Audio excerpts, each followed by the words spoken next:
ایک سال کیسے گزرا تھا اسے اندازہ نہیں ہوا، مگر ایک سال کے دوران اس نے ڈاکٹر خورشید کی بتائی ہوئی ہر بات پر عمل کیا۔ کبھی کبھار پارٹیز میں پینے والی شراب اس نے چھوڑ دی، اپنی سیکٹری کے ساتھ میل جول ختم کر دیا۔ وہ ہر روز ڈاکٹر خورشید کے پاس آتا اور انہیں پورے دن کی روداد سناتا۔ زندگی میں چھوٹے موٹے مسائل کو وہ کبھی خاطر میں نہیں لایا تھا، مگر اب انہی مسائل کو وہ نئے سرے سے دیکھنے لگا تھا۔ اس کے اندر پہلے سے زیادہ برداشت آ گئی تھی۔ اس کی اخلاقی اقدار میں بھی بہت سی تبدیلیاں آ گئی تھیں۔ اسے آہستہ آہستہ احساس ہونے لگا تھا کہ وہ نادانستہ طور پر دنیا کی سب سے بڑی نعمت کو پا بیٹھا تھا۔ مسلمان ہونا اور ایمان حاصل کرنا ہر انسان کے مقدر میں نہیں ہوتا۔ اسے اس عورت پر اور پیار آتا جس کے حصول کی خواہش نے اسے مسلمان ہونے پر مجبور کر دیا تھا۔ اپنے والدین کو اس نے مذہب کی تبدیلی کے بارے میں نہیں بتایا تھا، مگر انہیں یہ ضرور بتا دیا تھا کہ وہ کچھ عرصے کے بعد پاکستان میں ہی ایک مسلمان لڑکی سے شادی کرنے والا ہے۔ مسلمان لڑکی سے شادی؟ کیا تم مسلمان ہو جاؤ گے؟ اس کے باپ کو جیسے ایک دم ایک خوف نے ستایا تھا۔ نہیں، میں ایسے ہی رہوں گا جیسے اب ہوں، اور وہ اپنے مذہب پر قائم رہے گی۔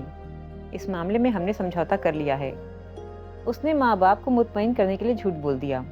ان دونوں کے ذہن میں اس لڑکی کے حوالے سے کچھ خدشات ابھرے، مگر ایمان نے انہیں اس بارے میں بھی تسلیاں اور دلاسے دے کر مطمئن کر دیا۔ جس شام وہ ڈاکٹر خورشید کے گھر اس سے ملنے آئی تھی، اس تاریخ سے پورے ایک سال بعد اس نے ایک کارڈ راولپنڈی امید کے گھر بھجوا دیا تھا۔ اسی شام ڈاکٹر خورشید نے امید کے بھائی سے بات کی تھی۔ 2 دن کے بعد وہ لاہور آئی تھی۔ ایک بار پھر ڈاکٹر خورشید کے گھر دونوں کی ملاقات ہوئی تھی۔ پورے ایک سال کے بعد بھی اسے دیکھنے کے بعد اسے یوں لگا تھا جیسے ایمان نے اسے کل ہی دیکھا ہو۔ وہ اس کے ذہن، اس کے تصور سے کبھی بھی نہیں ہٹی تھی۔ 1 سال گزر گیا، میں اب بھی مسلمان ہوں۔ ثابت ہوا کہ میرا ایمان کوئی فریب نہیں اور میری نیت میں کوئی کھوٹ نہیں۔ 1 سال کے دوران میں نے وہ سب کچھ کیا ہے جو ایک مسلمان کرتا ہے۔ نماز بھی پڑھی ہے، روزے بھی رکھے ہیں، کوئی حرام چیز نہیں کھائی، شراب بھی نہیں پی، اپنی گرل فرینڈز کو بھی چھوڑ چکا ہوں، قرآن پاک بھی پڑھ چکا ہوں۔ دین کے بارے میں آپ مجھے کسی بات سے بے خبر نہیں پائیں گی۔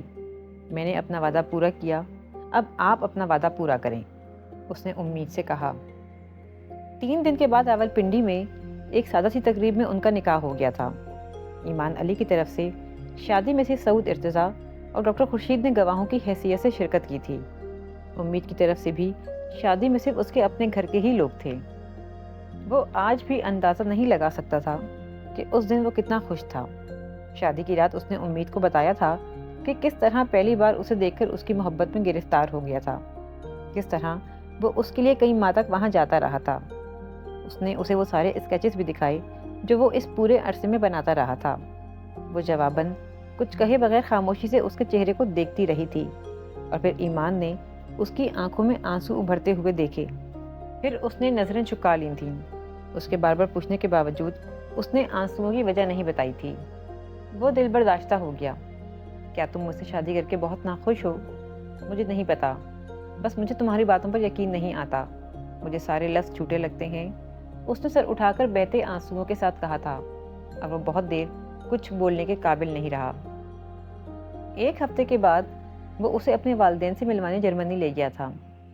جانے سے 1 دن پہلے اس نے امید کو بتایا تھا، میرے والدین ابھی یہ نہیں جانتے کہ میں اسلام قبول کر چکا ہوں، میں انہیں کچھ عرصے کے بعد بتا دوں گا، مگر ابھی تم بھی ان پر یہ ظاہر مت کرنا۔ اسے حیرت ہوئی تھی جب امید نے خلاف توقع کسی رد عمل کا اظہار کیے بغیر سر ہلا دیا تھا۔ وہ پرسکون ہو گیا۔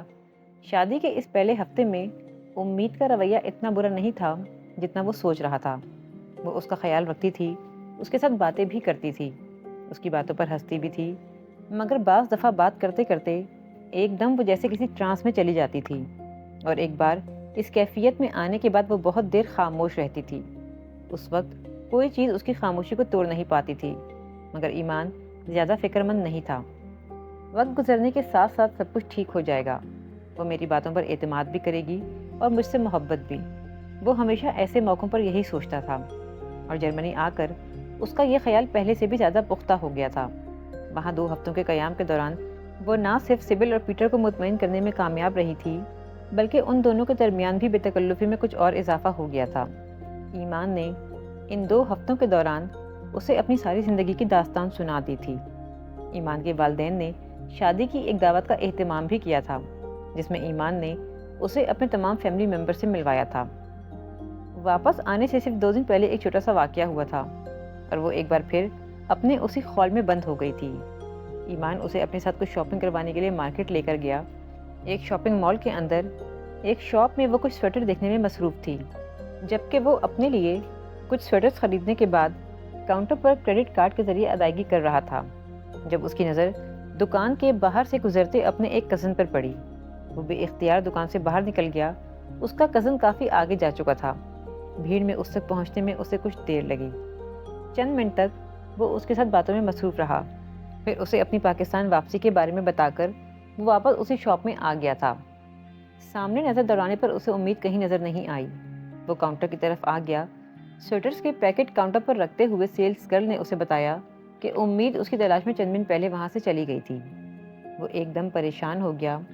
شاپ سے باہر آنے پر وہ اسے کہیں بھی نظر نہیں آئی تھی۔ وہ چند منٹ وہیں کھڑا پریشان ہوتا رہا۔ وہ واپس نہیں آئی تھی اور اس کی سمجھ میں نہیں آ رہا تھا کہ وہ وہیں کھڑا رہے یا اسے ڈھونڈنے کے لیے کہیں اور چلا جائے۔ پھر وہ پلٹ کر واپس اندر سیلز گرل کے پاس آیا اور اسے یہ ہدایت کر کے کہ اگر وہ واپس آئے تو اسے وہیں بٹھا لیا جائے۔ وہ خود مال میں اسے ڈھونڈنے لگا تھا۔ وقت جتنی تیزی سے گزر رہا تھا، اس کے اضطراب میں اتنا ہی اضافہ ہو رہا تھا۔ اب اسے پچھتاوا ہو رہا تھا کہ وہ اسے وہاں چھوڑ کر گیا ہی کیوں۔ اسے جرمن زبان آتی تھی، نہ ہی وہ راستوں سے اچھی طرح واقف تھی کہ ٹیکسی لے کر واپس جا سکتی، اور پتہ نہیں اسے گھر کا ایڈریس بھی پتہ ہوگا یا نہیں۔ وہ کچھ اور پریشان ہوا۔ تبھی مال کے پبلک ایڈریس سسٹم پر ایک اعلان ہونے لگا تھا اور وہ تقریباً بھاگتا ہوا انتظامیہ کے آفس کی طرف گیا تھا۔ وہ وہاں پہنچ چکی تھی اور اب پبلک ایڈریس سسٹم پر اس کا نام پکارا جا رہا تھا۔ آفس میں داخل ہوتے ہی اس نے ایک کرسی پر بیٹھی ہوئی امید کو دیکھ لیا تھا اور اس کا رد عمل اس کے لیے شاکنگ تھا۔ وہ جتنی بے اختیاری سے اس کی طرف گیا تھا، اس نے تقریباً اتنے ہی زور سے اسے دھکیل دیا تھا۔ تم میرے پاس مت آؤ، میں تمہاری شکل بھی نہیں دیکھنا چاہتی۔ اس لیے یہاں لے کر آئے تھے تاکہ مجھے اس طرح چھوڑ کر بھاگ جاؤ؟ وہ یکدم چلانے لگی تھی۔ وہ اس کی باتوں پر ہکا بکا رہ گیا تھا۔ میں جانتی تھی تم مجھے اسی طرح چھوڑ دو گے۔ تم میرے لیے کبھی بھی مخلص نہیں ہوگے۔ تم مجھے دھوکہ دو گے۔ میں نے تم سے شادی کر کے بہت بڑی غلطی کی۔ وہ بات کرتے کرتے پھوٹ پھوٹ کر رونے لگی۔ وہ ہونٹ کاٹتے ہوئے بے بسی سے اسے دیکھتا رہا۔ کمرے میں موجود انتظامیہ کے تینوں لوگ ان کے درمیان اردو زبان میں ہونے والی اس گفتگو کو سمجھنے کی کوشش کر رہے تھے۔ وہ ان کی نظروں میں تماشا بننا نہیں چاہتا تھا۔ امید، آؤ باہر چل کر بات کرتے ہیں۔ اس کے قریب جا کر اس نے مدھم آواز میں اسے بازو سے پکڑ کر کہا، مگر اس نے ایک جھٹکے سے اپنا بازو چھڑایا اور اس پر غرانے لگی۔ مجھے تمہارے ساتھ نہیں جانا، اب میں پاکستان جانا چاہتی ہوں۔ وہ ایک بار پھر کرسی پر بیٹھی رو رہی تھی۔ 2 گھنٹے تک وہ وہاں اس کے پاس بیٹھا معذرتیں کرتا رہا تھا، اور جب اس کی برداشت کی حد ختم ہو گئی تو وہ چلا اٹھا تھا۔ میں تمہارا منگیتر نہیں ہوں کہ تمہیں چھوڑ جاؤں گا، میں تمہارا شوہر ہوں۔ امید نے سر اٹھا کر اسے دیکھا اور پھر وہ کچھ کہے بغیر خاموشی سے اٹھ کھڑی ہوئی۔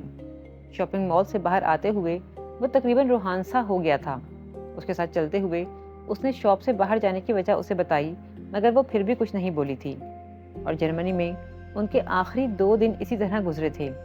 گھر آنے کے بعد بھی اس کی معذرتوں کے جواب میں وہ بالکل خاموش رہی تھی، اور ایمان علی کا پچھتاوا اور ندامت اور بڑھتی گئی۔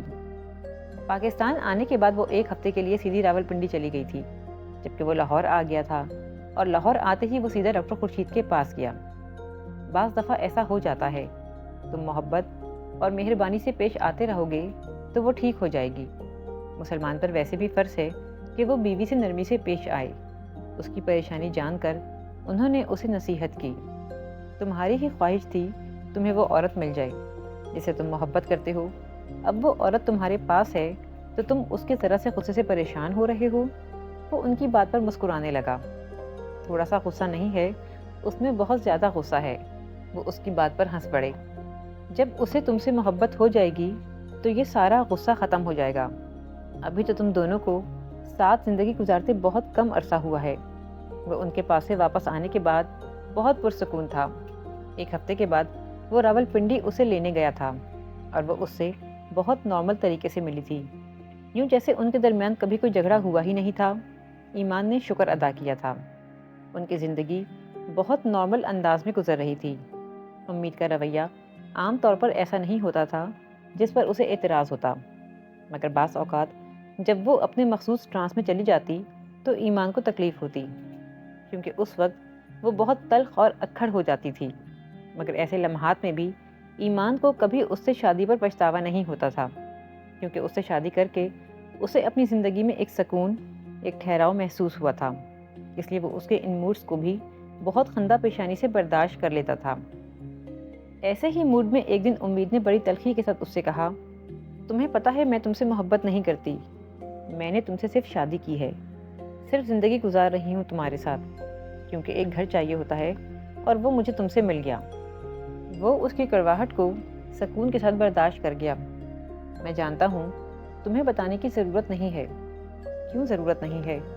مجھے بتانا چاہیے کہ مجھے تم سے، ایمان نے اس کی بات کاٹ دی، محبت نہیں ہے؟ کوئی بات نہیں، میں نے مطالبہ بھی نہیں کیا کہ تم مجھ سے محبت کرو۔ وہ بالکل ساکت اسے دیکھتی رہی۔ تمہیں دراصل محبت مل گئی ہے نا، اس لیے تمہیں پرواہ نہیں ہے، اگر نہ ملتی پھر تمہیں احساس ہوتا۔ مجھے محبت ہی تو نہیں ملی، اس نے عجیب سے انداز میں کہا۔ ایمان کا چہرہ سرخ ہو گیا۔ وہ اس کا اشارہ سمجھ گیا تھا۔ اپنے غصے پر کنٹرول کرتے ہوئے اس نے کہا، میں تم سے محبت کرتا ہوں، مت کرو، میں نے تمہیں مجبور نہیں کیا۔ اس کے انداز میں کمال کی لا تعلقی تھی۔ تم جانتی ہو میں یہ نہیں کر سکتا، میرے لیے یہ ممکن ہی نہیں ہے کہ میں تم سے محبت نہ کروں۔ وہ اس کے پاس سے اٹھ کر چلا گیا تھا۔ وہ ایک بار پھر ٹرانس میں چلی گئی۔ وہ ڈاکٹر خورشید کے پاس اب بھی باقاعدگی سے جایا کرتا تھا۔ وہ اس کے لیے ایک عجیب سورس آف انسپریشن تھے۔ ان کے درمیان بہت عجیب سا کمیونیکیشن تھا۔ بعض دفعہ وہ اس کی افسردگی کو بغیر بتائے جان جاتے تھے اور پھر اسے ہلکا کر دیا کرتے تھے۔ ان کے پاس سے آنے کے بعد وہ خاصا پرسکون رہتا تھا۔ مذہب میں اس کی روز بروز بڑھتی ہوئی دلچسپی کی وجہ بھی وہی تھے۔ وہ اکثر رات کو اسٹڈی میں عشاء کی نماز ادا کرتا اور پھر قرآن پاک کو پڑھتا۔ تمام نمازوں میں صرف یہی ایک نماز تھی جو وہ باقاعدگی سے ادا کیا کرتا تھا۔ کبھی بات کرتے کرتے وہ بے اختیار قرآن پاک کی کسی آیت کا حوالہ دیتا اور اسے احساس ہوتا کہ امید اسے بہت عجیب سی نظروں سے دیکھتی تھی۔ وہ مسکرا دیتا۔ وہ جانتا تھا امید اس وقت اس کے بارے میں ٹھیک نہیں سوچ رہی ہوگی۔ اس کی شادی کو چند ماہ گزرے تھے جب اسے اپنی فیملی میں ہونے والے متوقع اضافے کی اطلاع ملی۔ امید غیر متوقع اور غیر معمولی طور پر خوش تھی، اور زندگی میں آنے والی اس تبدیلی کے بعد اس نے امید کے رویے میں بھی حیرت انگیز تبدیلیاں دیکھیں۔ وہ ایک دم بہت پرسکون اور مطمئن نظر آنے لگی تھی۔ ایمان کے ساتھ بھی اس کا رویہ یکدم تبدیل ہو گیا تھا۔ وہ اس پر زیادہ توجہ دینے لگی۔ اس کی زیادہ تر کام وہ خود ہی کرتی تھی۔ اکثر وہ ایمان سے بچے کے بارے میں گفتگو کرتی، اس کے لیے منصوبے بناتی تو ایمان حیران ہو جاتا۔ اس میں آنے والی تبدیلیاں کچھ اتنی ہی غیر متوقع تھیں۔ ایمان نے اپنے والدین کو بھی اس بارے میں بتا دیا تھا اور سبل اکثر فون پر اس سے گفتگو کرتی رہتی۔ ایمان کا خیال تھا وہ اب تبدیل ہو گئی ہوگی، پہلے کی طرح اس کے منگیتر کی یاد اس کے ذہن سے فراموش ہو چکی ہوگی، مگر یہ اس کی غلط فہمی تھی۔ ایک رات وہ اسے ڈنر کرانے کے لیے ایک ہوٹل میں لے گیا تھا۔ وہ بہت خوشگوار موڈ میں تھی۔ ڈنر کے بعد وہ امید کے ساتھ ہوٹل کے ہال سے نکل رہا تھا جب اس نے ساتھ چلتی امید کو ایک دم ساکت ہوتے دیکھا۔ اس نے کچھ حیران ہو کر اسے دیکھا اور اس کے چہرے کی زردی نے اسے خوف زدہ کر دیا۔ وہ بالکل ساکت سامنے دیکھ رہی تھی۔ ایمان نے اس کی نظروں کا تعاقب کیا۔ ہوٹل کی انٹرنس کی سیڑھیاں چڑھتا ہوا ایک نوجوان جوڑا اس کی توجہ کا مرکز تھا۔ وہ دونوں دروازے تک آ گئے اور پھر ایمان نے اس مرد کو بھی اسی طرح ٹھٹکتے دیکھا۔ پھر بڑی تیز رفتاری کے ساتھ وہ اپنے ساتھ موجود لڑکی کا بازو تھام کر اندر ہال میں چلا گیا۔ امید بے اختیار پلٹ کر اسے دیکھنے لگی۔ ایمان نے بہت عرصے کے بعد اسے ایک بار پھر اسی ٹرانس میں دیکھا تھا۔ وہ دونوں نظروں سے اوجھل ہو چکے تھے، مگر وہ اب بھی وہیں کھڑی تھی۔ ایمان نے اس کے کندھے پر ہاتھ رکھا۔ وہ یکدم چونک گئی۔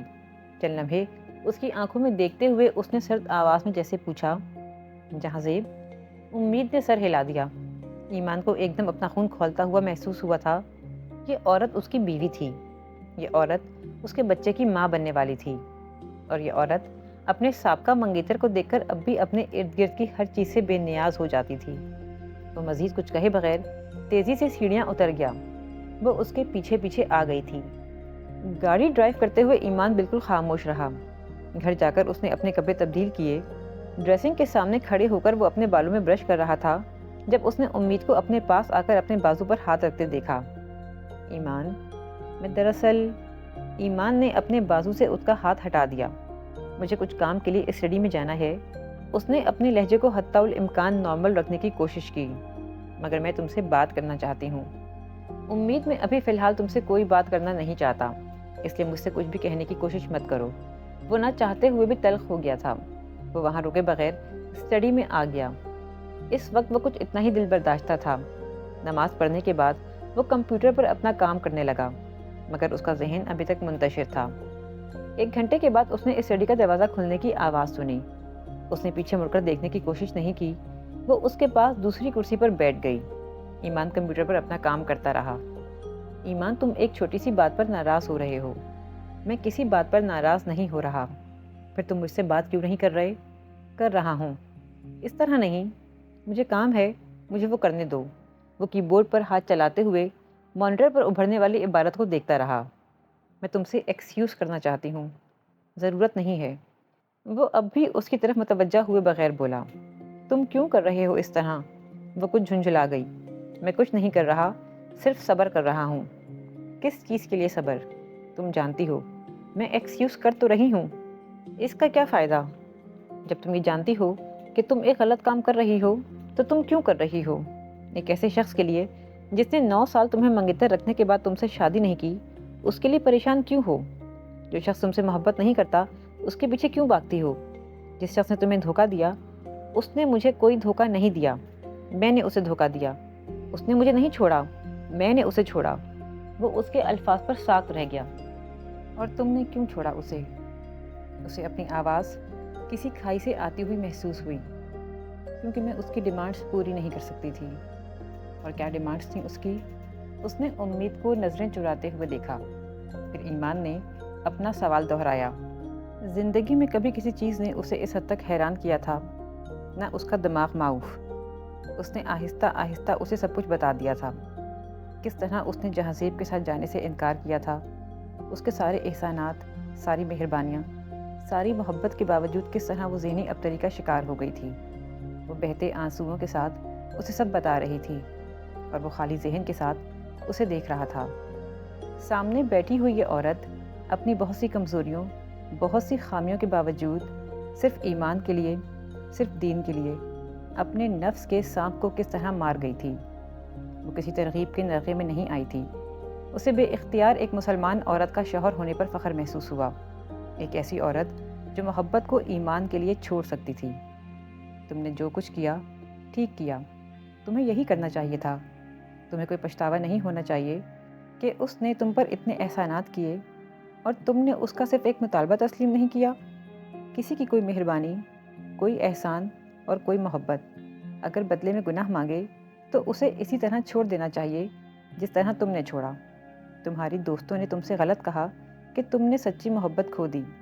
تم نے ایک ایسے خود غرض انسان سے چھٹکارا پایا ہے جو تم کو جہنم میں لے جاتا، اور تمہاری دوستیں تمہیں ایک ایسے کام پر اکسا رہی تھیں جس پر اسلام حد نافذ کرتا ہے، جس کے کرنے والے کو سنگسار کر دیا جاتا ہے۔ تم نے محبت اور ایمان میں سے ایمان کا انتخاب کیا، بالکل ٹھیک کیا۔ اس نے امید کے دونوں ہاتھ اپنے ہاتھوں میں لیتے ہوئے کہا، مگر وہ مجھے یاد کیوں آتا ہے؟ میں اسے بھول کیوں نہیں جاتی؟ وہ اب بری طرح بلک رہی تھی۔ تم کوشش کرو گی تو اسے بھول جاؤ گی۔ میں کوشش کرتی ہوں، مگر میں نہیں جانتی کہ مجھے کیا ہو جاتا ہے۔ شاید میں نارمل نہیں ہوں ایمان۔ میں چاہتی ہوں میں اپنے ماضی سے پیچھا چھڑا لوں، کم از کم اب تو۔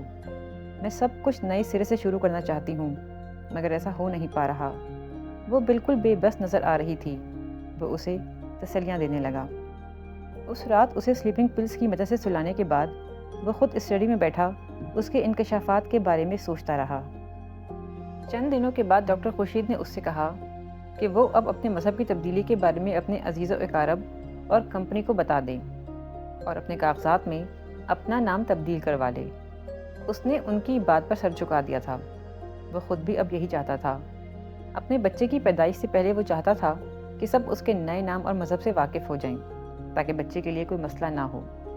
اس نے اپنی کمپنی کے ڈائریکٹر کو تحریری طور پر اپنے مذہب اور نام کی تبدیلی سے آگاہ کر دیا تھا، اور یہ جیسے سب کے لیے ایک بڑے شوق کے طور پر سامنے آیا تھا۔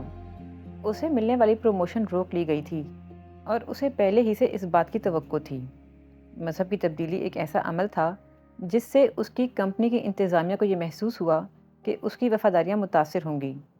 ریجنل چیف نے اس سلسلے میں اس سے لمبی چوڑی بات کی اور کمپنی کی انتظامیہ کا موقف اس کے سامنے پیش کر دیا۔ وہ اگر اپنا موقف بیان نہ بھی کرتے تو بھی وہ اچھی طرح اس حقیقت سے آگاہ تھا کہ یہ کمپنی امریکن یہودیوں کے سرمائے سے چل رہی تھی۔ کسی مسلمان کو وہ اتنے بڑے عہدے پر کبھی نہ لاتے۔ ڈاکٹر خورشید سے مشورے کے بعد اس نے کمپنی میں اسی عہدے پر کام کرتے رہنے کے بجائے ریزائن کرنے کا فیصلہ کر لیا اور کچھ اور ملٹی نیشنل کمپنیز میں اپلائی کرنا شروع کر دیا۔ امید کو اس نے اس بات سے آگاہ نہیں کیا تھا۔ وہ نہیں چاہتا تھا کہ وہ پریشان ہو۔ اپنی کمپنی سے ریزائن کرنے کے بعد اس نے جرمنی جا کر اپنے ماں باپ کو بھی اپنے فیصلے سے آگاہ کرنا اور اس کے بعد امریکہ جا کر اسے کچھ کمپنیز میں انٹرویو دینے تھے۔ اس نے امید سے یہی کہا کہ وہ آفس کے کسی کام سے جرمنی جا رہا ہے، مگر انہی دنوں اتفاقاً اس کے ایک فیملی فرینڈ کی ڈیتھ ہو گئی۔ ایمبیسی سے اس نے امریکہ کا ویزا مذہبی رسومات میں شرکت کا بتا کر لیا، کیونکہ اس طرح اسے فوری طور پر ویزا مل گیا تھا۔ اس سے پہلے اس کا خیال تھا کہ وہ جرمنی میں قیام کے بعد وہیں سے ویزا لے کر امریکہ چلا جائے گا، کیونکہ اس کے پاس جرمنی کی شہریت تھی۔ مگر پھر اپنے والدین سے بات کرنے کے بعد اس نے پہلے جرمنی ہی جانے کا فیصلہ کیا تھا۔ اس نے سوچا تھا کہ وہ وہاں سے اپنے والدین کے ساتھ امریکہ چلا جائے گا، اور امریکہ جانے سے پہلے اسے اپنے والدین کو اپنے مذہب کی تبدیلی کے بارے میں بھی بتانا تھا۔ پھر یہ ایک اتفاق تھا کہ ایئرپورٹ پر اسے سمانتھا مل گئی۔ وہ اپنی جاب چھوڑ کر پاکستان سے واپس جا رہی تھی۔ فلائٹ میں وہ اس کے ساتھ ہی رہی۔ ایمان کے والدین کے لیے اس کے مذہبی تبدیلی ایک شوق تھا۔ یہودی یا عیسائی ہونے کی توقع رکھتے ہوئے وہ یہ کبھی نہیں سوچ سکتے تھے کہ وہ مسلمان ہو جائے گا، اور پھر مذہب کا انکشاف اس نے تقریباً پوری فیملی کے سامنے کر دیا تھا۔ پیٹر کا تو خاص طور پر غم و غصے سے برا حال تھا۔ وہ اپنی فیملی کے سامنے بالکل بے وقت ہو کر رہ گیا تھا۔ ایک اعلیٰ نسب یہودی کا بیٹا مسلمان ہو جائے تو پھر اس کے پاس باقی کیا بچتا ہے؟ اس کی فیملی نے اسے مجبور کیا تھا کہ وہ ایمان علی کو اسلام چھوڑنے پر آمادہ کرے یا پھر ایمان سے قطع تعلق کر لے۔ پیٹر اور سبل نے ایمان کو بری طرح مجبور کیا تھا، ڈرا کر، دھمکا کر، جذباتی طور پر بلیک میل کر کے، مگر وہ اپنی بات پر اڑا رہا۔ پیٹر کو اب احساس ہوا کہ اس نے انہیں اس طرح اچانک گھر کا تحفہ کیوں دیا تھا۔ یقیناً وہ یہی چاہتا تھا کہ جب وہ انہیں اپنے اسلام قبول کرنے کے بارے میں بتائے تو وہ کوئی اعتراض نہ کریں، مگر یہ بات ان کے لیے قابل قبول نہیں تھی۔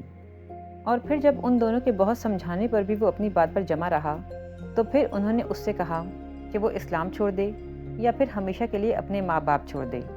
ایمان علی نے انہیں اپنی بات سمجھانے کی بہت کوشش کی، مگر وہ دونوں بھی اس کی طرح اپنی بات پر جمے ہوئے تھے۔ اسے اپنی فیملی کا رد عمل دیکھ کر اپنے ماں باپ سے اسی بات کی توقع تھی۔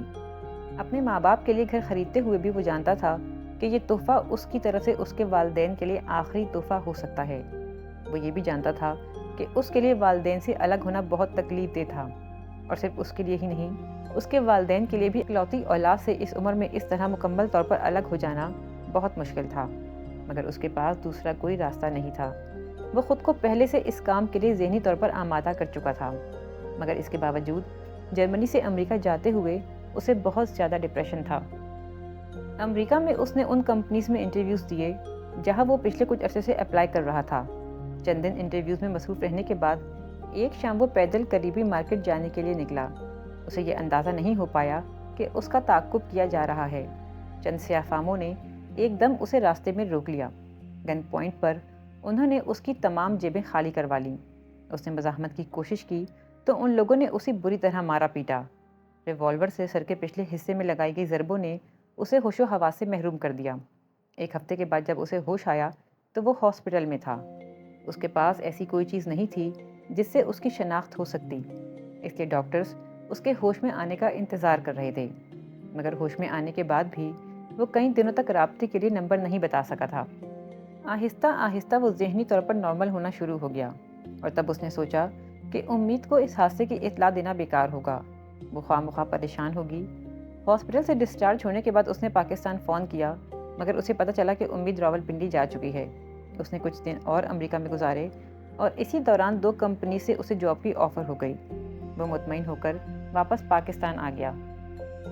راولپنڈی میں امید کے رویے نے اسے حیران کیا اور آہستہ آہستہ یہ حیرانی پریشانی میں تبدیل ہونے لگی تھی۔ وہ اندازہ کر سکتا تھا کہ اس کے باہر جا کر رابطہ ختم کر دینے پر وہ پریشان اور ناراض ہوگی، مگر وہ نہیں جانتا تھا کہ وہ اس طرح کے رویے کا مظاہرہ کرے گی۔ وہ اسے بتانا چاہ رہا تھا کہ اس کے ساتھ کیا ہوا تھا، مگر وہ کچھ بھی سننے پر تیار ہی نہیں تھی۔ لاہور آنے کے بعد بھی اس کا رویہ تبدیل نہیں ہوا۔ وہ لاہور پہنچ کر اپنے کچھ کام نپٹانے گھر سے باہر چلا گیا۔ جب وہ واپس آیا تو گیٹ پر بہت بار ہارن دینے کے باوجود بھی گیٹ نہیں کھلا۔ وہ کچھ پریشان ہو گیا۔ اس سے پہلے کہ وہ خود اتر کر چوکیدار کو آواز دیتا، گیٹ ایک دم کھل گیا۔ چوکیدار کے بجائے امید نے دروازہ کھولا تھا۔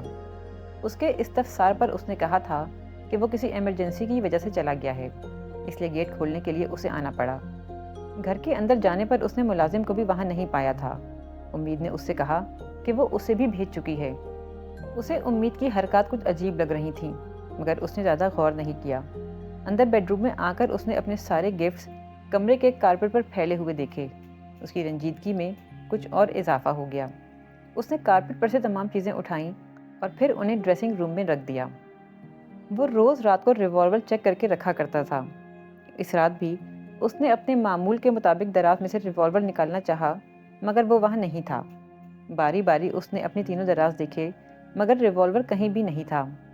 اسے خیال آیا کہ ہو سکتا ہے امید نے ریوالور کہیں اور رکھ دیا ہو، مگر امید سے پوچھنے پر اس نے صاف انکار کر دیا۔ وہ اس کے انکار پر ہکا بکا رہ گیا۔ اگر ریوالور امید نے نہیں اٹھایا تھا تو پھر وہ کہاں جا سکتا تھا؟ اس کی تشویش میں یکایک اضافہ ہو گیا۔ پھر اس نے یہ سوچ کر ہر جگہ ریوالور ڈھونڈنا شروع کیا کہ شاید وہ کہیں اور رکھ کر بھول گئی ہے، مگر تمام الماریاں دیکھنے کے بعد بھی اسے ریوالور نہیں ملا۔ اس کی پریشانی میں یہ سوچ کر اضافہ ہو رہا تھا کہ امید یہاں اس کی عدم موجودگی میں اکیلی تھی۔ اگر کچھ ہو جاتا اور اسے ریوالور کی ضرورت پڑتی تو پھر کیا ہوتا؟ مگر امید اسے بالکل پریشان نظر نہیں آ رہی تھی۔ وہ بالکل بے فکر تھی۔ اس نے اسے اس کی لاپرواہی کا احساس دلانے کی کوشش کی اور جواباً وہ اس سے جھگڑنے لگی۔ وہ اس کی باتیں سن کر حیران رہ گیا۔ وہ اسے جھوٹا، فراڈ اور گنہگار کہہ رہی تھی۔ وہ بے حد دل برداشتہ ہو گیا۔ وہ اپنا سب کچھ چھوڑ کر یہاں واپس پاکستان آیا تھا صرف اس لیے تاکہ اب اس کی شناخت مسلمان کے طور پر ہو، اس کے بچے کو یا امید کو کسی دقت کا سامنا نہ کرنا پڑے، مگر وہ اب بھی اس کے ماضی کے حوالے سے طنز کر رہی تھی۔ اس وقت اس کا ذہن بس یہیں تک گیا۔ اسے اندازہ نہیں تھا کہ وہ یہ سب اسے کسی اور حوالے سے کہہ رہی ہے۔ اس کی باتوں کے رد عمل میں بھی وہ خاموش نہیں رہ سکا۔ شاید یہ جھگڑا اور طول پکڑتا، مگر پھر وہ یہ سوچ کر خاموش ہو گیا کہ وہ جس حالت میں ہے اس میں ذہنی طور پر کسی تکلیف سے گزرنا اس کے لیے اچھا نہیں ہوگا۔ نہ چاہتے ہوئے بھی اس نے امید کو وضاحت پیش کی تھی۔ اس کی چھٹی حس ایک دم اسے کسی خطرے سے آگاہ کرنے لگی تھی۔ ریوالور کا غائب ہونا، چوکیدار کا چلے جانا اور ملازم کا بھی وہاں نہ ہونا، یہ سب کچھ کوئی باقاعدہ پلاننگ بھی تو ہو سکتی تھی۔ اس نے فون کر کے ایک سیکیورٹی ایجنسی سے گارڈ منگوایا اور پھر انٹرکام پر ملازم کو بلا کر اس سے ریوالور کے بارے میں پوچھا۔ ملازم ریوالور کے بارے میں بے خبر تھا۔ ایمان کی پریشانی میں کچھ اور اضافہ ہو گیا۔ اس نے ملازم کو واپس بھیج دیا۔ گارڈ کے آنے کے بعد اس نے اندرونی دروازہ بند کرنے سے پہلے پورے گھر کو اچھی طرح چیک کیا، لیکن کہیں بھی کوئی غیر معمولی چیز نہیں تھی۔ دروازوں کے لاک اچھی طرح چیک کرنے کے بعد اس نے کچن میں جا کر کچھ کھایا اور پھر اسٹڈی میں چلا گیا۔ کچھ دیر وہ پریشانی کے عالم میں وہاں بیٹھا رہا۔ امید کا رویہ اس کے لیے بہت حوصلہ شکن تھا۔ اس نے اپنے ذہنی انتشار پر قابو پانے کے لیے قرآن پاک کا انگلش ترجمہ نکال کر پڑھنا شروع کر دیا۔ 15-20 منٹ بعد وہ اس کام میں مصروف رہا۔ پھر وہ قرآن پاک واپس رکھنے کے لیے شیلف کی طرف آیا۔ قرآن پاک واپس رکھتے ہوئے اسے کونے میں پڑی ہوئی وہ کتابیں نظر آئیں جو باہر جانے سے کچھ دن پہلے ڈاکٹر خورشید نے اسے دی تھیں۔ اس نے ابھی تک ان کتابوں کو نہیں پڑھا تھا۔ قرآن پاک رکھنے کے بعد اس نے ان میں سے ایک کتاب نکال لی اور کتاب نکالتے ہی اسے جیسے کرنٹ لگا۔ کتاب کے پیچھے شیلف پر ریوالور نظر آ رہا تھا۔ اس کی سمجھ میں نہیں آیا کہ ریوالور کمرے سے اسٹڈی میں کیسے آ گیا۔ کتاب واپس رکھ کر اس نے ریوالور نکالا اور اس کا چیمبر چیک کیا۔ چیمبر میں پوری گولیاں تھیں، جبکہ ریوالور کا سیفٹی کیچ ہٹا ہوا تھا۔ وہ اسے لے کر اسٹڈی ٹیبل کی طرف آ گیا اور کرسی پر بیٹھ کر اس نے ریوالور میں سے ساری گولیاں نکال لیں۔ اس کے ذہن میں خیال آیا کہ شاید امید کسی دن یہاں اسٹڈی میں کچھ وقت گزارنے آئی ہو اور اس وقت وہ ریوالور بھی ساتھ لے آئی ہو، مگر ریوالور کو کتابوں کے پیچھے کس لیے چھپایا گیا تھا؟ کیا امید نے اسے اٹھا کر وہاں رکھ دیا یا پھر ملازم نے اٹھا کر؟ مگر کیوں؟ اس کا ذہن ایک بار پھر الجھ گیا۔ ریوالور کی گولیاں نکال کر اس نے دراز میں رکھ دیں، جبکہ ریوالور میز پر رکھ دیا۔ اس کا خیال تھا کہ نماز پڑھنے کے بعد وہ دوبارہ ریوالور کو لوڈ کر کے اپنی دراز میں رکھ دے گا۔ پھر وہ نماز پڑھنے میں مصروف ہو گیا۔ نماز پڑھنے کے دوران ہی اسے احساس ہوا کہ کمرے میں کوئی داخل ہوا ہے۔ اسے حیرت ہوئی۔ اس کا خیال تھا امید اب تک سو چکی ہوگی۔ سلام پھیرنے کے بعد اس نے اس سے وہاں آنے کے بارے میں پوچھا۔ وہ اس سے کوئی بات کرنا چاہتی تھی۔ اس کی سمجھ میں نہیں آیا کہ وہ اب اس سے کون سی بات کرنا چاہتی تھی، مگر اس نے امید سے انتظار کرنے کے لیے کہا۔ نماز پڑھنے کے بعد وہ کھڑا ہو کر پلٹا اور ساکت ہو گیا۔ اسٹڈی ٹیبل پر موجود ریوالور اب امید کے ہاتھوں میں تھا اور وہ اس کا نشانہ لیے کھڑی تھی۔ پھر اس نے اسے ٹریگر دباتے ہوئے دیکھا اور سب کچھ ایک دھماکے کے ساتھ اس کی سمجھ میں آ گیا تھا۔ ریوالور وہاں کیوں آیا تھا؟ کس لیے چھپایا گیا تھا؟ چوکیدار کی عدم موجودگی، ملازم کو بھیجا جانا، وغیرہ وغیرہ۔ میرے خدایا، کیا یہ عورت جو میری بیوی اور میرے بچے کی ماں بننے والی ہے مجھے قتل کرنا چاہتی ہے؟ یہ عورت جس کے لیے میں سب کچھ چھوڑ آیا ہوں؟ اس نے تکلیف سے سوچا۔ وہ جانتا تھا ریوالور خالی تھا، مگر اس کا دل چاہا کہ کاش وہ اسے خالی نہ کرتا، وہ اسے وہیں رہنے دیتا۔ سب کچھ آگ کی لپیٹوں میں آ گیا تھا۔ رشتہ، اعتبار، اعتماد۔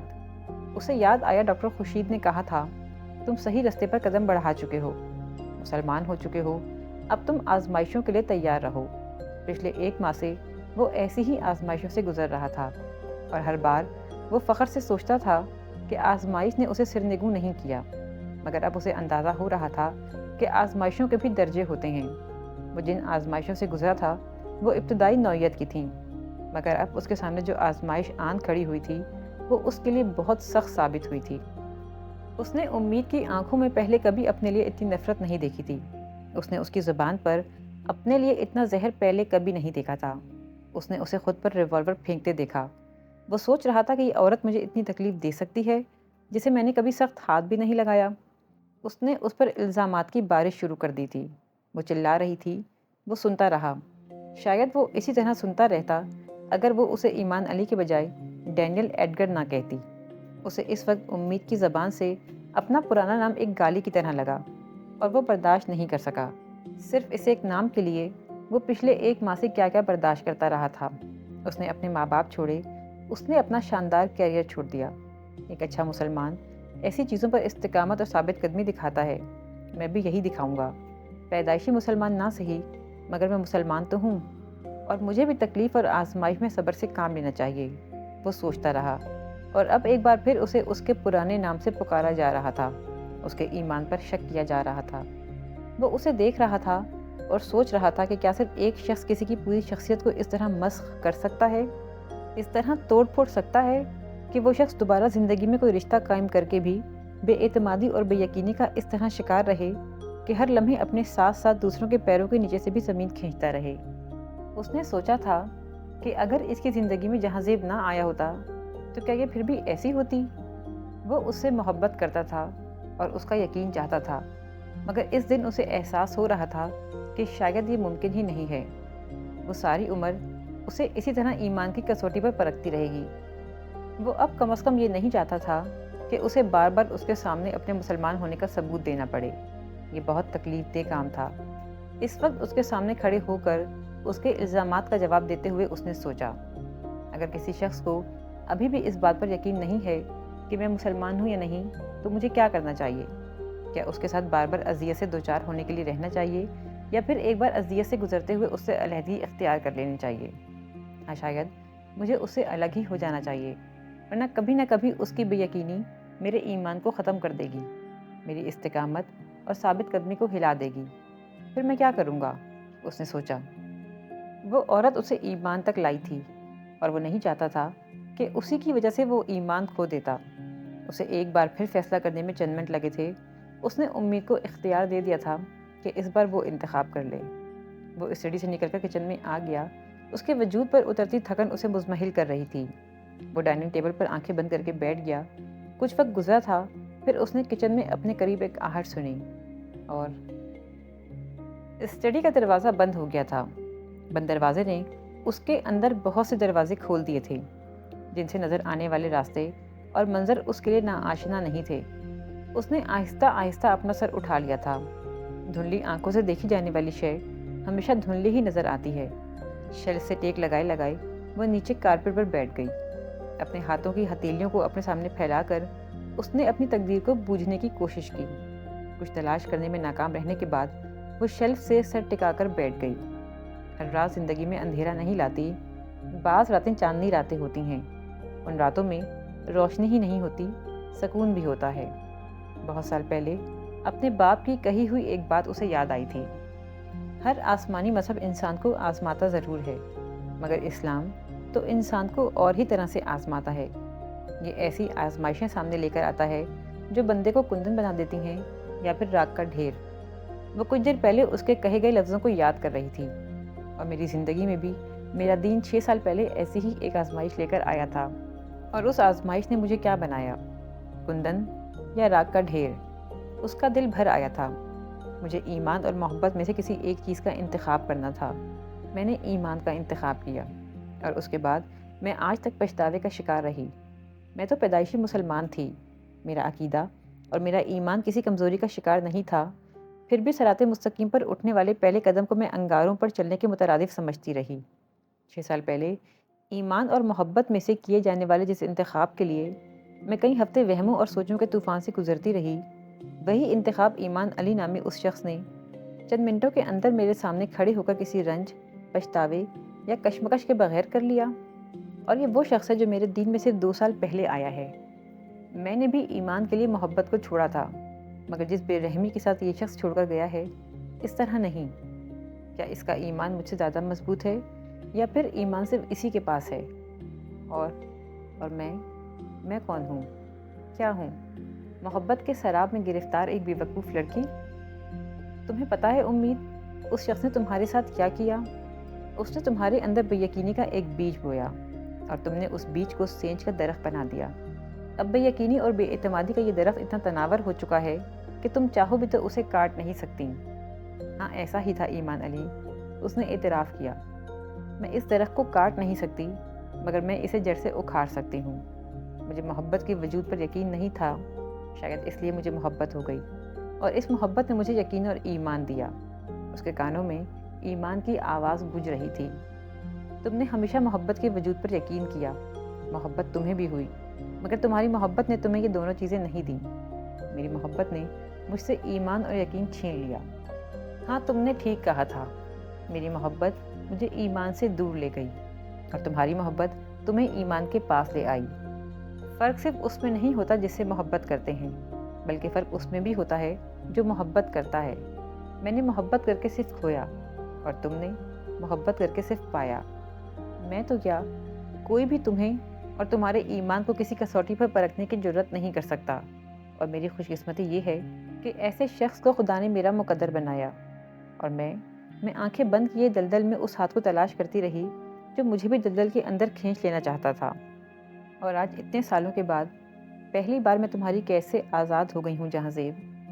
پہلی بار مجھے تمہارے چہرے پر لگی ہوئی وہ سیاہی نظر آنے لگی ہے جسے تم میرے چہرے پر محبت کے نام پر مل دینا چاہتے تھے۔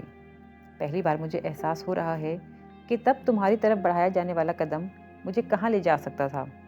پہلی بار مجھے خوف محسوس ہو رہا ہے کہ محبت کے اس بھنور سے اپنے پیروں کو آزاد کرنے پر خوشی کے بجائے ہونے والا پچھتاوا آج تک کس طرح میرے پورے وجود کو بھنور بنائے ہوئے تھا، اور آج تم میرے سامنے ایسی غلاظت بن گئے ہو جس میں پاؤں نہ رکھنے پر ہونے والی شرمندگی میرے لیے ہمیشہ تکلیف دہ رہے گی۔ مجھے خدا نے ایمان علی کے دل کے تخت پر بٹھایا، تمہارے پیروں کی دھول بنا کر روندا نہیں۔ میں نے 6 سال پہلے تمہیں چھوڑ کر کوئی غلطی نہیں کی۔ آج پہلی بار میں خدا کا شکر ادا کر رہی ہوں کہ 6 سال پہلے میں تمہارے ساتھ نہیں گئی۔ میں خوش ہوں جہاں زیب کہ میں تم جیسی غلاظت سے بچ گئی۔ میرے پاس وہ ہے جو کسی دوسرے کے پاس نہیں، میرے پاس ایمان کی محبت ہے۔ اس کی آنکھوں کی دھند چھٹنے لگی تھی۔ اگر وقت ایک بار پھر پیچھے چلا جائے تو اس بار ایمان اور محبت میں سے انتخاب کرتے ہوئے میں ایمان علی جیسی بے رحمی کے ساتھ فیصلہ کروں گی، اتنی ہی استقامت، اتنی ہی ثابت قدمی اور اتنی ہی جلدی۔ اور میں چاہتی ہوں جہاں زیب، زندگی میں ایک بار تم دوبارہ میرے سامنے آؤ، تب میں تم پر تھوک دوں گی اور کہوں گی کہ میرے لیے میرا اللہ کافی ہے، وہ جو بدترین چیزوں کے بدلے ہمیں بہترین چیزیں عطا کرتا ہے۔ اور تب تم سوچنا، کیا مذہب کبھی آؤٹ ڈیٹڈ ہو سکتا ہے؟ کیا کوئی چیز ایمان کی جگہ لے سکتی ہے؟ کیا کوئی اپنی خواہشات کو شریعت پر ترجیح دے سکتا ہے؟ کیا زندگی صرف نفس کی اطاعت کے بل پر گزاری جا سکتی ہے؟ کیا کبھی کوئی تاریکی کو روشنی اور روشنی کو تاریکی کہہ سکتا ہے؟ اور پھر اگر ہر سوال کا جواب نفی میں آئے تو تم پاتال میں گرے ہوئے اپنے وجود کو وہیں دفن کر دینا، تاکہ یہ دوبارہ کسی کے سامنے ترغیب بن کر آئے، نہ کسی کو پاتال میں کھینچنے کی کوشش کرے۔ وہ آہستہ آہستہ اٹھ کر کھڑی ہو گئی۔ اپنے دونوں ہاتھوں سے اس نے اپنے گالوں اور آنکھوں کو رگڑا۔ اسٹڈی کا دروازہ کھول کر وہ باہر آ گئی۔ پورے گھر میں تاریکی تھی۔ اسٹڈی کے علاوہ صرف ایک جگہ روشنی تھی اور وہ جگہ کچن تھی۔ وہ جان گئی تھی وہ کہاں موجود تھا۔ کچن میں جانے کے بجائے وہ بیڈ روم میں چلی گئی۔ ڈریسنگ میں جا کر اس نے فرسٹ ایڈ کا سامان نکالا اور دھیمے قدموں کے ساتھ وہ کچن کی طرف آئی اور کچن کے دروازے میں رک گئی۔ ڈائننگ ٹیبل کے اوپر لٹکنے والے لیمپ کی روشنی میں ڈائننگ ٹیبل کی ایک کرسی پر بیٹھی ہوئے ایمان کے علاوہ ہر چیز دھندلی نظر آ رہی تھی۔ اس کا وجود اس روشنی میں بے حس و حرکت نظر آ رہا تھا اور اس کے چہرے پر پڑنے والی روشنی چہرے پر موجود ہر تاثر کو واضح کر رہی تھی۔ تھکن، افسردگی، بے چینی، اضطراب اور امید۔ وہاں کیا تھا؟ وہاں کیا نہیں تھا؟ اس نے ایمان کو مجسم حالت میں دیکھا تھا۔ اسے رشک آیا تھا، وہ خوش قسمت تھا۔ اسے حسد ہوا، وہ منتخب لوگوں میں سے تھا۔ اور اسے فخر ہوا کہ یہ خوش قسمت اور منتخب شخص صرف اس کے مقدر میں تھا۔ وہ بے اختیار آگے بڑھی۔ وہ آنکھیں بند کیے کرسی کی پشت سے ٹیک لگائے بیٹھا ہوا تھا۔ ایمان علی کو اپنے چہرے پر ہاتھ کے لمس کا احساس ہوا۔ چند لمحوں کے لیے اس کا جسم تن گیا، پھر جیسے سکون اور سرشاری کی ایک لہر اس کے وجود میں دوڑ گئی۔ اس نے آنکھیں نہیں کھولیں۔ وہ بڑی نرمی اور ملائمت سے اس کا زخم صاف کر رہی تھی۔ اس کی کن پٹی سے نیچے بہنے والے خون کو روئی کے ساتھ گردن تک صاف کر رہی تھی۔ اب وہ زخم پر موجود بال کاٹ رہی تھی۔ ایمان ایک دم ہی جیسے بہت پرسکون ہو گیا تھا۔ سر میں ہونے والی تکلیف ختم ہو گئی تھی، بلکہ ہر تکلیف ہی ختم ہو گئی تھی۔ اس کے ہاتھوں کے لمس میں جادو تھا۔ وہ اس کی بینڈیج کر رہی تھی، مگر اب بھی اسی طرح اس کے سر پر ہاتھ رکھے پاس کھڑی تھی۔ چند لمحے اور گزرے، پھر اس نے اپنے گال پر پانی کے چند قطرے گرتے محسوس کیے۔ اس نے آنکھیں نہیں کھولیں۔ وہ جانتا تھا یہ پانی نہیں تھا، آنسو تھے۔ اپنے آنسو کسی دوسرے کے گال پر بہنے لگیں تو کیا ہوتا ہے، وہ سوچ رہا تھا۔ چاہیے پھر، مگر کیوں؟ اور اب مجھے کیا کرنا چاہیے؟ پھر اسے یاد آیا، ڈاکٹر خورشید نے کہا تھا، ہمارا ہر عمل اللہ کے لیے ہونا چاہیے۔ ہماری دوستی، ہماری دشمنی، ہماری محبت، ہماری نفرت، اپنے لیے کچھ نہیں ہونا چاہیے۔ اور اگر میں اللہ کے لیے اس کی ساری غلطیاں معاف کر دوں، اسے ایک بار پھر یقین اور ایمان کی زمین پر پیر جمانے کا موقع دوں، تو اگر اللہ نے زندگی میں اسے اس کے ایک عمل کے لیے اتنی چیزوں سے نواز دیا ہے، تو کیا میں ایک بار پھر اسے اپنی محبت کے طور پر؟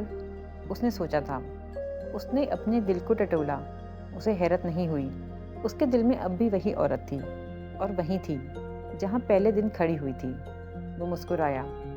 ہاں، یہ معافی ہم دونوں کی آزمائش ختم کر سکتی ہے۔ یہ چند لمحوں کا ایثار اور اعلیٰ ظرفی بہت سے رشتوں کو مضبوط بنا سکتی ہے۔ اور پھر اب جب ہم زندگی میں ایک نئے رشتے سے آشنا ہونے والے ہیں، یہ ضروری ہے کہ میں اس پر مہربانی کروں۔ ایک پارسا عورت اتنے کی مستحق تو ہوتی ہے کہ اس کی غلطیوں کو معاف کر دیا جائے۔ کیا امید کی آنکھوں میں آنسو آ سکتے ہیں؟ آنکھیں اسی طرح بند کیے اس نے مدھم آواز میں پوچھا۔ ایمان کے لیے آ سکتے ہیں، اس نے بھی اسی طرح سرگوشی میں کہا۔ اور محبت کے لیے؟ امید نے اسے کہتے سنا۔ اب نہیں۔ وہ کیا پوچھ رہا تھا وہ جانتی تھی۔ وہ خاموش رہا۔ اس کے چہرے پر نظر جمائی وہ ہر نقش کو بڑے غور سے دیکھ رہی تھی۔ ڈائننگ ٹیبل کے سامنے کھلی کھڑکی سے تیز ہوا کا ایک اور جھونکا اندر آیا۔ ڈائننگ ٹیبل کے اوپر لٹکنے والا آرائشی لیمپ فضا میں لہرانے لگا۔ وہ اس کے چہرے پر لہراتی، تیز اور مدھم ہوتی ہوئی روشنی کو دیکھنے لگی۔ لیمپ آہستہ آہستہ جھول رہا تھا۔ خاموشی اور روشنی عجیب سے رقص میں مگن تھیں۔ وہ اس کے بالوں میں سے آہستہ آہستہ ہاتھ اس کے ماتھے پر لے آئی، پھر ہاتھ کی ہتھیلی سے اس نے ایمان کی آنکھیں ڈھک دیں۔ ایمان کے ہونٹوں پر مسکراہٹ ابھری، یوں جیسے وہ اس کے ہاتھ کی حرکت سے محفوظ ہوا ہو۔ وہ اس کی آنکھوں پر ہاتھ رکھے اس کا چہرہ دیکھتی رہی، یوں جیسے اس کی آنکھوں کو روشنی کے لہراتے سایوں سے بچانا چاہتی ہو، جیسے سکون دینا چاہتی ہو۔ وہ گہرے سانس لیتا ہوا بے حد پرسکون نظر آ رہا تھا۔ تیز ہوا کے کچھ اور جھونکے اندر آئے۔ اس نے ہوا میں گرد محسوس کر لی تھی۔ آندھی آ رہی تھی۔ اس بار اس نے ہر کھڑکی، ہر دروازہ بند کرنا تھا۔ اس بار وہ کسی بھی چیز کو آلودہ ہونے نہیں دینا چاہتی تھی۔ اپنے ارد گرد موجود ہر چیز اسے ایک دم جیسے بہت قیمتی لگنے لگی تھی۔ وہ ہاتھ ہٹا کر بہت تیزی سے کھڑکی کی طرف گئی۔ ایمان نے آنکھیں کھول کر اسے دیکھا۔ وہ کھڑکی بند کر رہی تھی۔ ہوا میں ایک دم شدت اور تیزی آ گئی۔ اسے دقت ہو رہی تھی۔ ایمان بے اختیار اٹھ کر اس کی طرف گیا اور کھڑکی کا پٹ کھینچ کر ایک جھٹکے کے ساتھ اس نے کھڑکی بند کر دی۔ باہر لان میں سے اٹھنے والا ہوا کا ایک بگولا اپنے ساتھ لیے ہوئے پتوں اور مٹی کے ساتھ کھڑکی کے شیشوں سے ٹکرایا۔ مٹی اندر نہیں آ سکی۔ کھڑکی کے شیشوں سے مٹی اور پتے ٹکراتے ہوئے نیچے گر رہے تھے۔ امید نم آنکھوں کے ساتھ مسکراتے ہوئے سحر زدہ سی کھڑکی سے ٹکرانے والے پتوں اور مٹی کو دیکھ رہی تھی۔ وہ یکدم خود کو بہت محفوظ محسوس کرنے لگی تھی۔ باہر سے آنے والی گندگی اندر نہیں آ سکی۔ اس بار کوئی آلودگی اندر آ ہی نہیں سکتی، کیونکہ اس بار ایمان اور امید ایک ساتھ کھڑے ہیں۔ اس نے مسکراتے ہوئے سوچا۔ ایمان برق رفتاری سے اب کچن کی دوسری کھڑکیاں بند کر رہا تھا۔ اس نے پلٹ کر اسے دیکھا اور وہیں کھڑی رہی۔